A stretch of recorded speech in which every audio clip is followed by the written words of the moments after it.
Hi Vogue, I'm Cindy Crawford, and today we're gonna go through my life and looks. Okay, here we go.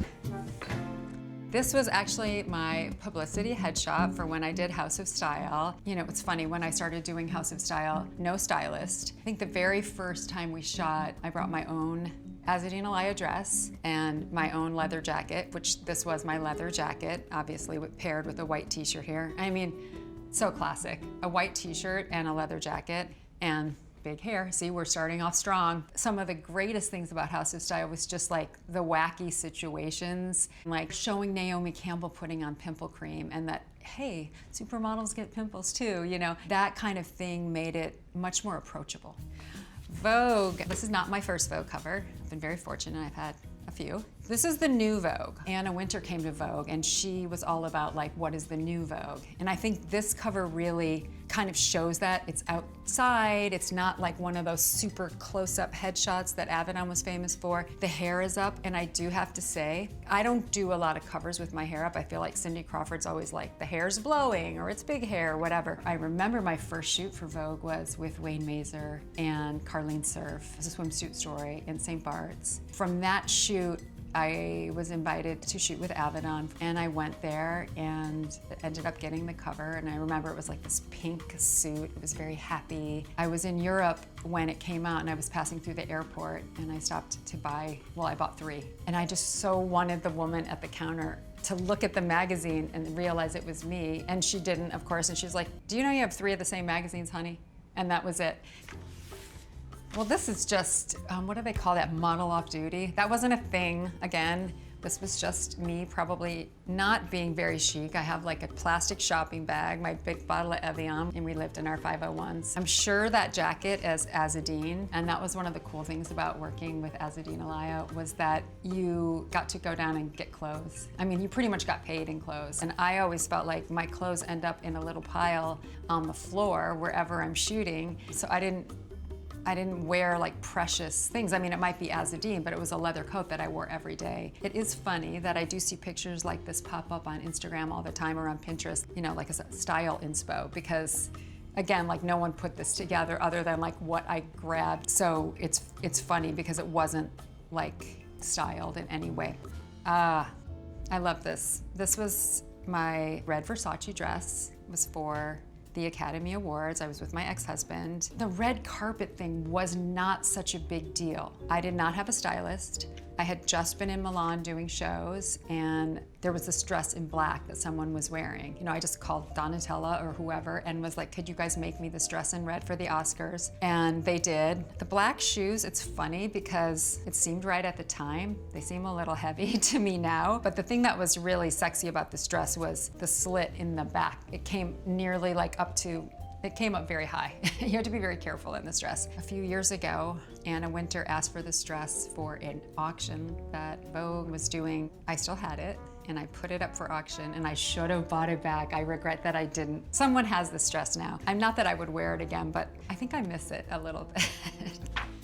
Oh, this is probably my favorite fashion moment. I didn't do as many fashion shows as a lot of the other women that I would consider like in my group of models. A lot of times I would just do Versace. This was in a Gianni Versace show. The 4 of us plus Tatiana had done a George Michael video that ended up being really, you know, played all the time on MTV. The show happened, so Gianni had the song playing and the 4 of us come out together. I wrote about this in my book, and I wrote that 1 + 1 + 1 + 1 equaled more than 4 in this moment. It was like something happened. It felt really special. It was like one of those moments where music and pop culture and fashion all came together in like a super magical way. You can just see the joy on all of our faces in this picture. Like we're singing as we walk down the runway, and we're just having fun, and we're just like drinking in every moment of it.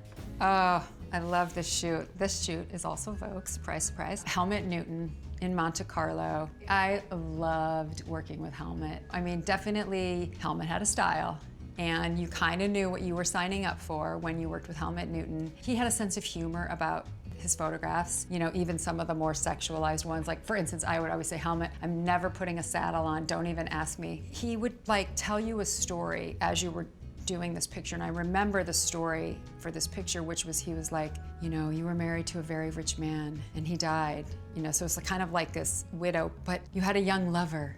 You know, he just kept adding to the story and hoping to catch like the tiniest change of expression, you know, to get that picture. And then, you know, whenever you do a picture like this with a piece of chiffon or tulle or whatever it was, it's always like you have 100 bad ones to get the one perfect one where everything's perfect. The leg's perfect, the arm's perfect, the tulle's perfect. Once again, Versace.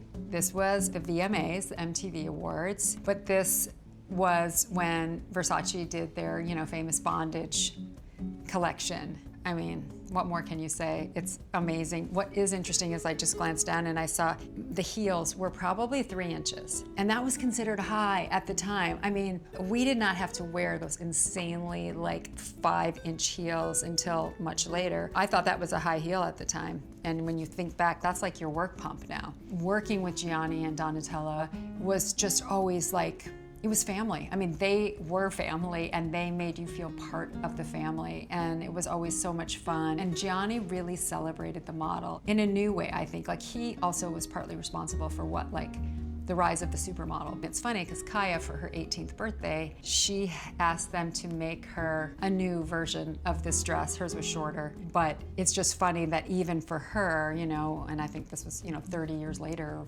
more, that the style still resonated. Like, that was her coming out party, so it was kind of a way for her to be like, okay, I'm not a little girl anymore. I'm wearing a Versace bondage dress. When people dress as me for Halloween, they dress in this outfit. This is my first Pepsi commercial I did. I'm wearing, obviously, a white bodysuit. These were my own jeans that I wore to set that day. We tried on a bunch of different things, and finally they were like, can we just cut, you know, your jeans off and make cutoffs? I said yes, because I take one for the team. You know, this just became iconic because of everything. I mean, yes, the outfit, the hair, but I also got out of a really cool Lamborghini. They had great music. The greatest thing about this commercial was, even though it was like super sexy in an all-American way, it was cute too, because there were 2 little boys that were watching me, and at the end, they're like, is that a great looking Pepsi can or what? As if they weren't even noticing me, they were just looking at the Pepsi can. And I honestly don't think the commercial would have been near as impactful if it didn't have that little innocence and sense of humor. And next up, Steven Meisel is such an incredible teacher of modeling. He helps you understand how to move, and he used to have like this big mirror behind him when he was shooting, and really loud music, but you could see yourself and you could go, oh wait, that doesn't look good, or that does look good, or that, oh, there's a wrinkle if I do that. That's what I think of when I think of Steven Meisel. This outside, kind of more natural almost Vogue cover is, I think, a little bit different than most of the work that I'd done with Steven, but I love it. I love the styling. Again, it's taking Chanel and making it like look like just like the cool girl next door would be wearing it.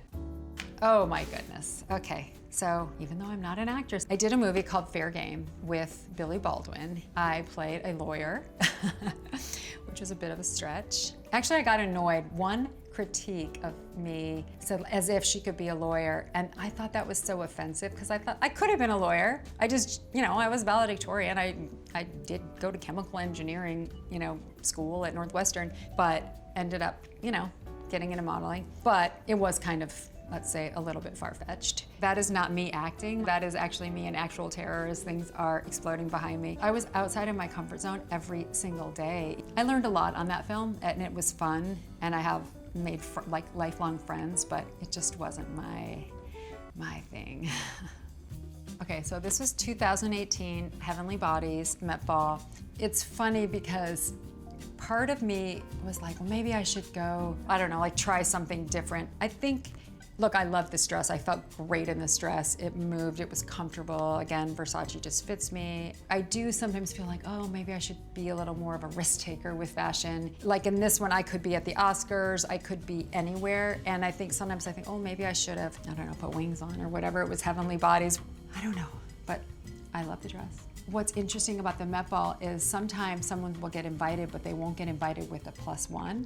I remember at that Met Ball that we ran into a few people. I think one, for instance, was Ansel Elgort, and he wasn't there with anybody. And we're like, okay, Ansel, like we were like gathering like kind of like the singles or the strays around us, because it's very intimidating being there by yourself. And I guess maybe because I've been that person before, that if I see someone, I'll go up and, you know, try to get them, you know, because it's horrible to feel, you know, especially like that's a very powerful room. Oh, so this is when Kaya got a fashion award after, you know, her 1 year of modeling. She was so excited to be wearing a McQueen dress. In this, I was like, yes, I'm still Cindy Crawford, but tonight I want to be Kaya's mom. The last thing I wanted to do is look like I'm competing with my, you know, 17-year-old daughter. So I love this dress. This is Marchesa. It was elegant and chic, but not trying to be a showstopper, for sure. I mean, Kaya has, even when she was little, you know, well,